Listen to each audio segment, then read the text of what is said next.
Goedenavond, dit is Zeeland Nu met een overzicht van het Zeeuwse nieuws.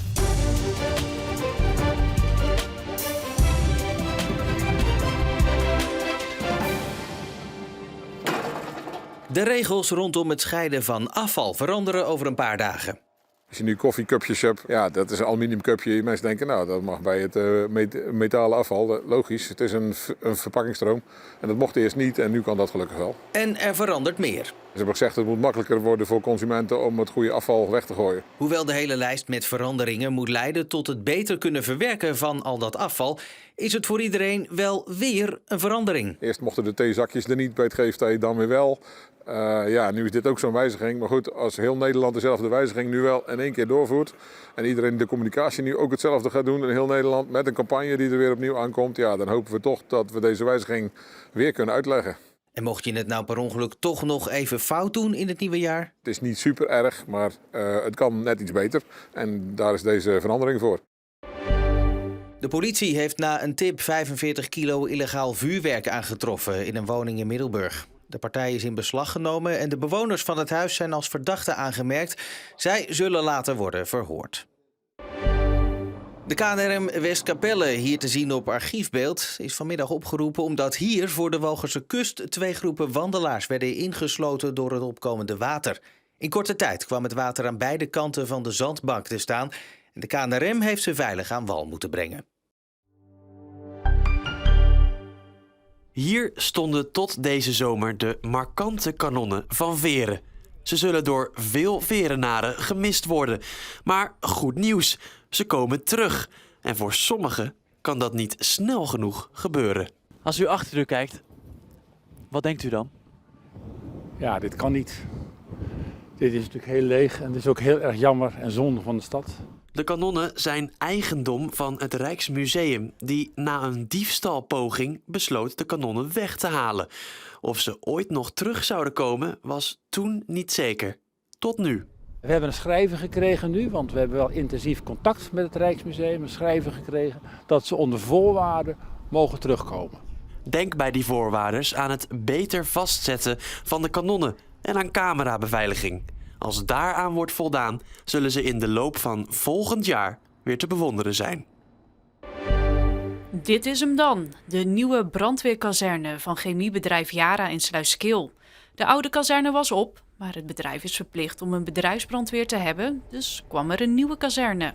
In geval van een calamiteit moet Yara als eerste de klap erop kunnen geven om de incident zo snel mogelijk te bestrijden, alvorens de overheidsbrandweer aanwezig zal zijn. Wij zijn geoefend in ammoniakbestrijding en wij zijn binnen 6 minuten ter plaatse, terwijl de overheidsbrandweer een langere tijd nodig heeft om aanwezig te kunnen zijn. Nu gaan we richting de slaapvertrekken en de verblijfsruimte voor de 24 huursbezetting. Bij de oude brandweerkazerne sliepen in tijdelijke voorzieningen, bouwkeetjes, dus dat was niet het je van het. Nou, deze inrichting is gewoon voldoet aan alle eisen.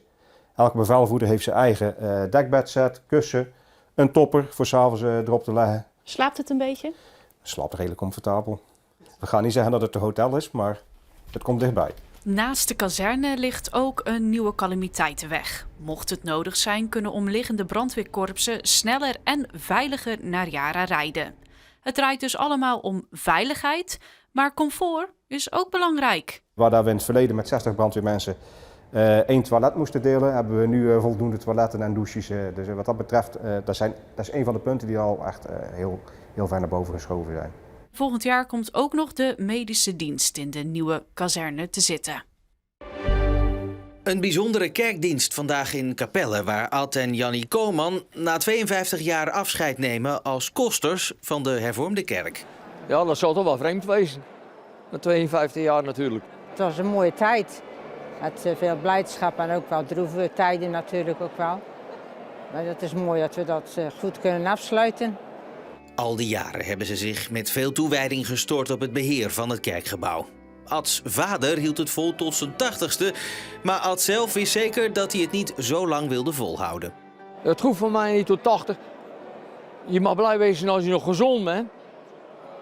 En straks zeggen ze, daar loopt hij nou weer. Dat hoeft voor mij ook niet. Dit was dus hun laatste dienst als koster-echtpaar. Volgende week dan zitten ze natuurlijk ook wel weer gewoon in de kerkbanken, maar dan als gewone kerkgangers.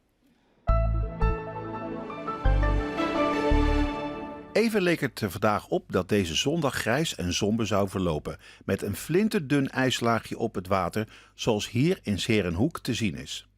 Echter konden we vanmiddag genieten van een laagstaand winterzonnetje, zoals deze lange schaduw mooi laat zien. En dat met temperaturen vanmiddag van rond de 6 graden. Op Walcheren werd het zelfs ruim 7 graden. Vanavond neemt de bewolking opnieuw toe. Deze hangt samen met een zwak koufrontje. Op de meeste plaatsen zal het niet flink afkoelen. De minima zullen uitkomen op 0 tot plus 3 graden. Al denk ik dat vooral in Zeeuws-Vlaanderen het kwik iets beneden 0 kan zakken. Lichte vorst dus lokaal. Een enkele mistbank is niet uit te sluiten. Het genoemde koufrontje zal morgenmiddag de regio passeren. Het blijft droog. Wel zal de wind gaan aantrekken, overdag naar matig en 's avonds kan deze in het westen vrij krachtig worden, uit noordoost late noord. De temperaturen liggen 's middags rond de 5 graden. De dagen erna verlopen eveneens bewolkt, soms zijn er een paar opklaringen. De nachten blijven vorstvrij en overdag houden we temperaturen rond de 6 à 7 graden.